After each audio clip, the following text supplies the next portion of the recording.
அப்போ அந்த டீ சாப்பிட்ற கடைக்கு எதிர்க்க ஒரு பெஞ்ச் இருக்கும். அதில் வந்து நாங்கள் எப்போ போகிறோமோ அந்த 1:30 to 2:30க்குள்ளே எந்த டைம் போகிறோமோ அதில் ஒரு அம்மா உட்காந்துருப்பாங்க. அவங்க எனக்கு தெரிஞ்சு ஒரு 45 to 50 வயது இருக்கும். எப்போதும் ஃப்ரெஷ்ஷான ஒரு காஸ்டியூம் போட்டிருப்பாங்க.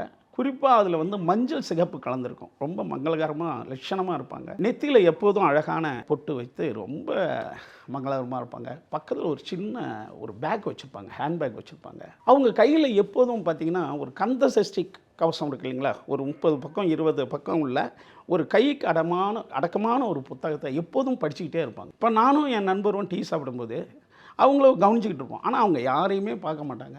அவங்க படிச்சுக்கிட்டே தான் இருப்பாங்க. எங்களுக்கு ஆச்சரியமாக இருக்கும். நாங்கள் கிட்டத்தட்ட 2 வருஷமாக அப்படியே போயிட்டுருக்கோம். அது வாரத்துக்கு 2 நாள் போவோம். சில மாதங்கள் போகவே முடியாது, ஷூட்டிங் இருக்கும்போது போக மாட்டோம். அப்புறம் அடுத்த மாதங்கள் அது தொடரும்போது அந்த அம்மா அங்கே இருப்பாங்க. எங்களுக்கு ரொம்ப ஆச்சரியமாக இருக்கும். ஆனால் யாரையுமே பார்க்க மாட்டாங்க. நாங்கள் 2 வருடம் பொறுமை இழந்து அந்த டீ மாஸ்டர் இருக்கார் ஒருத்தர், அவர் ரெகுலராக இருப்பார். அவர் தான் நைட் டியூட்டி பார்க்குறவர். அவர்கிட்ட ஒரு நாள் என்ன பண்ணோம், தம்பி இங்கே ஒரு அம்மா உட்காந்து படிச்சுக்கிட்டே இருக்காங்களே, நாங்கள் எப்போ வரும்போதும் அங்கே இருக்காங்களா, அவங்க யாருன்னு கேட்டோம். அந்த தம்பி சொன்னார், அவருக்கு ஏறக்குறைய ஒரு 35 வயசு இருக்கும். அவர் சொன்னார், இல்லை சார், நானும் 3-4 வருஷமாக இங்கே மாஸ்டராக இருக்கேன்.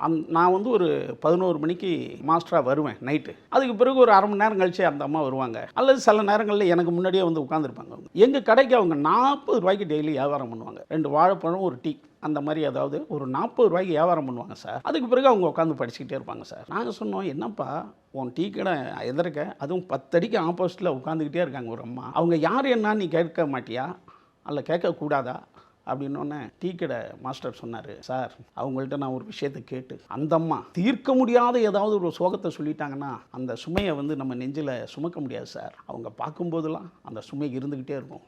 எதுக்கு சார் வம்பு,